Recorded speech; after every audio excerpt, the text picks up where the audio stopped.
Bi ye araba ye janvier kalo tile 26 san 2022 aw minnu sɔgɔlimana Mali kɔnɔ ani Mali kɔkan an ka bɔlɔlɔ kanaw la an ka foli b'aw ye dantɛ foli min na ni bamanankan kunnafoni suru waati selen Mali kibaru jabarani kan aw bisimila.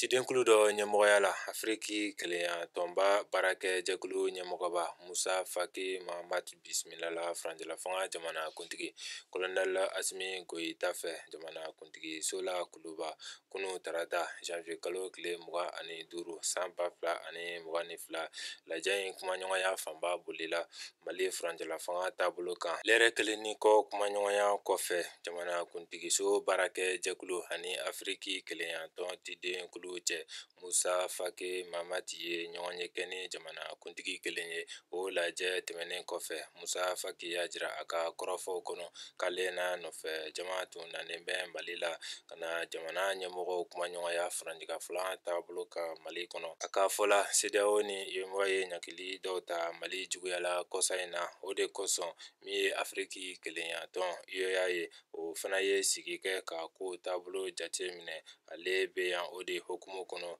a ko nka min ka gɛlɛn ni nin bɛɛ ye o de ye Faranjila fanga bɛ se ka dɛmɛ cogo min na walasa ka jamana in ka hɔrɔnya n'a ka danbetigiya segin a ma. Lakana bunakun kan an b'a ladɔnniya ko kojugubakɛla caman bɔra baara la ka kɛlɛkɛminɛ caman minɛ Sikaso mara la.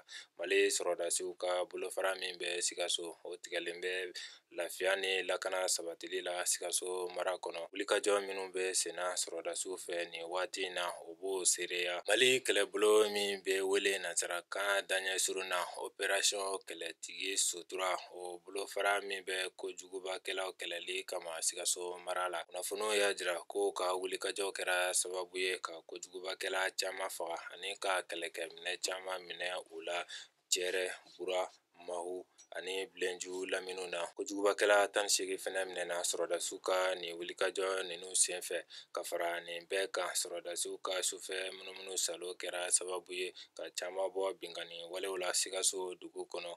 Kɛlɛbolo in commandant Colonel Jibril Kɔnɛ ka fɔla olu ka wulikajɔ ninnu kɛra sababu ye ka kojugubakɛla ka dagayɔrɔ caman tiɲɛ Sikaso mara kɔnɔ i n'a fɔ Zantigila, Cɛrɛ, Kabale ani Dantreso.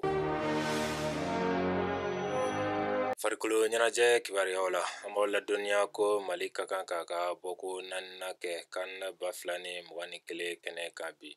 Kulu ntolantan tɛmɛnen kɔfɛ Mali ni Guinée équatoriale ka kan k'u kɔkɔ da ɲɔgɔn na bi su in na nɛgɛ kanɲɛ 19 wagati Limbe farikolo ɲɛnajɛ kɛnɛ kan ka kɔn o ɲɛ Côte-d'Ivoire ni Égypte ka kan ka ɲɔgɔn sɔrɔ nɛgɛ kanɲɛ 16 wagati. Kani kunnafoniw la hali bi jamana minnu sera ka sira sɔrɔ ka taa quart de finale kɛnɛ kan olu ye Burkina Faso, Tunisie, Cameroun, Senegal ani Maroc ye. Kunu Senegal ye Cap Vert bɔ 4-2 ani fu ye. Maroc ye Malawi ci 2-1. Ni bɛ dansigi an ka bi kibaruyaw la an b'a fɔ Ala ka bɛn ni lafiya sabati jamana kɔnɔ aw kan bɛn wagati wɛrɛ la ni kɛnɛ kelen kan.